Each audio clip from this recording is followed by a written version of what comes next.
हाँ जी students, welcome to civil step. So मैं आज आप लोगों से बात करने वाली हूँ एक बहुत ही इंपॉर्टेंट चीज के बारे में, दैट इज एचपी सैट। जैसे आपको पता है कि एचपी सैट आ चुका है ना। सो ये आपका एक स्टेट का पेपर है, अगर आपको असिस्टेंट प्रोफेसर लगना है तो उसके लिए। तो केमिकल साइंसेस मतलब अगर आप मास्टर्स हो केमिस्ट्री में, राइट, तो आप जो ये वाला पेपर है उसके लिए एलिजिबल हो, राइट। सिर्फ आपको मास्टर्स चाहिए केमिस्ट्री में, इसमें कोई बीएड वगैरह का कोई रोल नहीं होता, ठीक है। अगर आप केमिकल साइंसेस में मास्टर्स हो then you will go for HP SET. तो क्या रहेगा इसका सिलेबस, कैसे इसको अप्रोच करेंगे, ठीक है, और किस तरह का इसका पेपर होगा, उसके बारे में हम लोग बात करने वाले हैं आज की क्लास में। तो अगर आप केमिस्ट्री बैकग्राउंड से हो तो आपके लिए ये बहुत ईजी है। सबसे मेन चीज क्या है कि अभी अभी आपने टीजीटी के पेपर के लिए बहुत सारा पड़ा है, ठीक है। तो आप लोग एक बेसिक्स जो चीजें होती हैं उनके फ्लो में हो बहुत अच्छे से, क्योंकि आपने काफी सीख रखी हैं। तो अभी अगर आप मास्टर्स हो केमिस्ट्री में तो आपके लिए भी बहुत इजी हो जाएगा कि आप ये वाला जो पेपर है उसको अप्रोच करो, एटलीस्ट उसको देखो, ठीक है। क्योंकि आपने काफी जो बेसिक्स वाली चीजें थी वो कवर कर रखी हैं, अभी हमने सिर्फ हायर के लिए जाना है, तो साथ में पढ़ेंगे उसको, ठीक है। तो एक बार देखिए आप इसका सिलेबस की क्या कह रहा है। सो देखो बच्चे, सबसे पहले मेन चीज वही कि एचपी सैट जो पेपर है आपका, ठीक है, उसका पैटर्न क्या रहता है जो हमारा 2026 में अभी होने वाला है, कि what is the pattern for that. This is your Himachal Pradesh state eligibility test, ठीक है, एलिजिबिलिटी टेस्ट है जैसे मैंने आपको बताया। तो ये ऑफलाइन मोड में कंडक्ट होता है, this is for the assistant professor, right. So देखो बच्चे, इसके की फीचर्स क्या है। एमसीक्यूज टाइप होंगे, हर एक वही क्वेश्चन की 4 ऑप्शंस होंगी, आपको उसमें से करेक्ट चूज करनी है। हर एक क्वेश्चन 2 मार्क का होगा, and the most important thing, there is no negative marking for incorrect answer. Incorrect answer के लिए कोई नेगेटिव मार्किंग नहीं है, ठीक है। तो ये एक पॉजिटिव चीज है इसमें, राइट। सो देखते हैं, 2 सेशंस में, ये एक ही दिन में 2 सेशंस में पेपर होता है। मतलब आपको पता है पेपर ए और पेपर बी, मतलब पेपर 1 एंड पेपर 2 होता है। पेपर 2 कंप्लीटली आपका सब्जेक्ट बेस होता है। जैसे आप केमिकल साइंसेस के हो, केमिस्ट्री बैकग्राउंड के हो तो केमिकल साइंसेस में जाओगे, फिजिक्स के बैकग्राउंड में हो तो फिजिकल साइंसेस में जाओगे, बायोलॉजी के बैकग्राउंड से हो तो लाइफ साइंसेस में जाओगे, इट डिपेंड्स, राइट। सो देखते हैं बच्चे जी। सो यहां पे आपका जो पेपर 1 है 100 मार्क का होगा, उसमें 50 क्वेश्चंस होंगे, ठीक है, 1 घंटा मिलेगा। और जो आपका सेकंड पेपर है उसमें आपके 100 क्वेश्चंस होंगे, जो कि आपका 200 मार्क्स का होगा और उसके 2 घंटे का होगा, ठीक है। बस इस तरह से 2 सेशंस में जो ये पेपर है आपका वो हो जाएगा।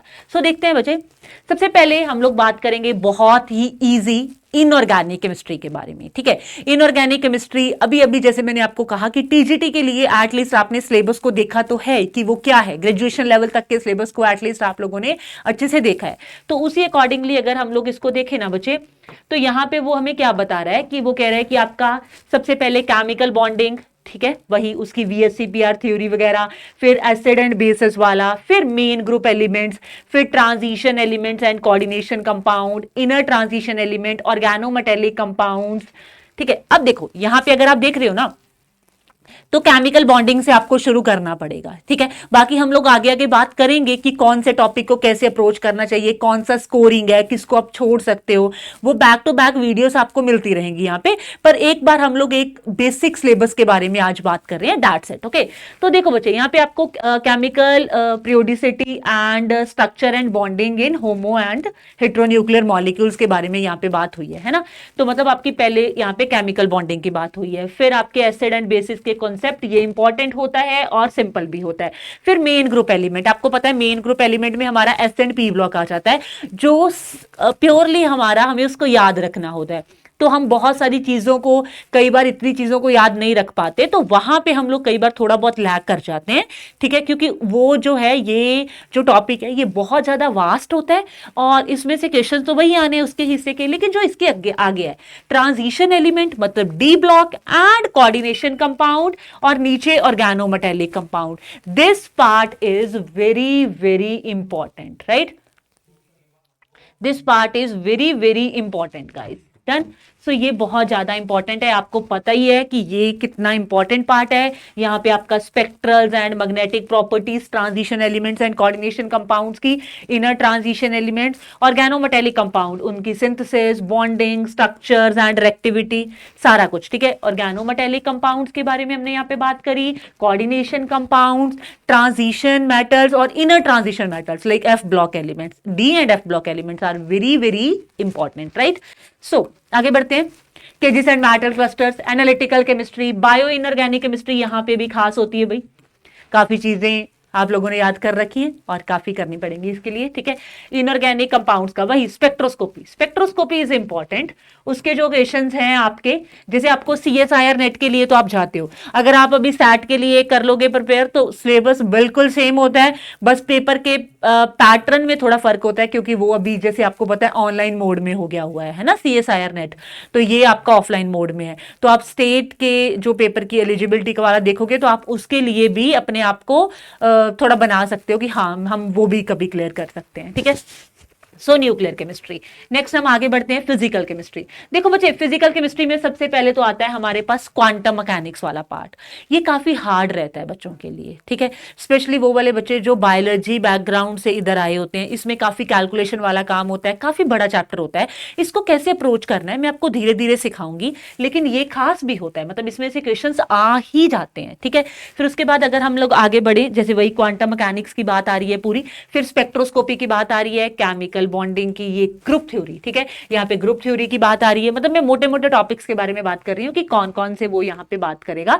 फिर वही स्पेक्ट्रोस्कोपी आ गई, chemical thermodynamics, statistical thermodynamics, electrochemistry, ठीक है। स्कोरिंग टॉपिक रहते हैं तीनों, राइट। और आप लोगों को अगर मैं कहूं तो आपको इसके बेसिक्स, अगर आप हिमाचल के बच्चे की मैं बात करूं तो अभी अभी TGT दे रहे हटे हैं हम लोग, तो आपको इसके बेसिक्स, ये है क्या चीज, इसमें क्या क्या टॉपिक पढ़ते हैं वो सब पता होता है, बस उनको थोड़ा डिटेल्ड करना होता है, राइट।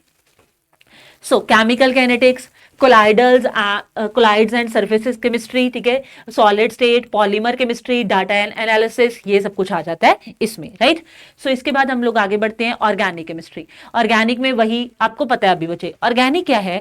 ऑर्गेनिक में एक चीज दूसरी चीज के ऊपर डिपेंड करती है पूरी पूरी। मतलब अगर आपको यहाँ पे IUPAC नेम ये आता है, फिर स्टीरियो केमिस्ट्री के प्रिंसिपल्स पता है, एरोमेटिसिटी पता है, इंटरमीडिएट्स हैं, मैकेनिज्म्स पता है, तो ये एक दूसरे के साथ बिल्कुल कंबाइन करेंगे और सबको एक साथ पढ़ के उनमें से हमें क्वेश्चन आएगा, ठीक है। बट हाँ, हम लोग स्टीरियो केमिस्ट्री को थोड़ा अलग से अप्रोच कर सकते होते हैं, बट एरोमेटिसिटी के क्वेश्चंस जो बेसिक्स आएंगे वो हम लोग थोड़े देख सकते हैं। पर अगर आपको रिएक्शन मैकेनिज्म्स वगैरह के ऊपर, नेमिंग रिएक्शंस के ऊपर जो क्वेश्चंस आएंगे वो एक दूसरे के ऊपर पूरी तरह से डिपेंड करेंगे।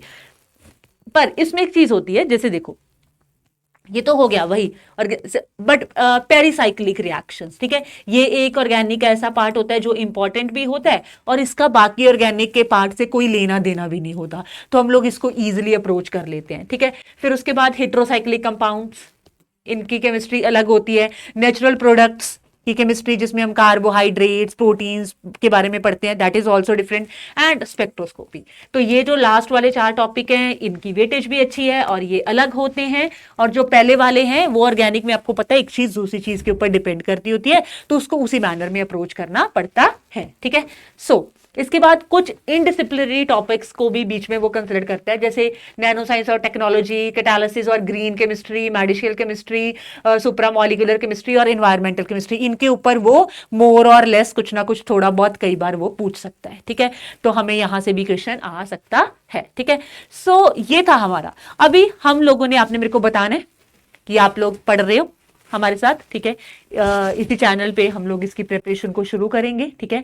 तो देखेंगे कि कैसे MCQs लगाने हैं, क्या पैटर्न है, कैसे अप्रोच करना है, ऑर्गेनिक कैसे अप्रोच करनी है, फिजिकल कैसे करनी है, इनऑर्गेनिक करनी है कैसे, अलग अलग हर एक चीज के बारे में आपको यहाँ पे पता चलता रहेगा। और जो भी आपके कोई बेसिक डाउट्स हैं इससे रिलेटेड, वो आप लोग यहाँ पे कमेंट्स में रख सकते हो, और आपको अपकमिंग वीडियोस में आप इसके ऊपर आपको मिलता रहेगा कंटेंट, ठीक है।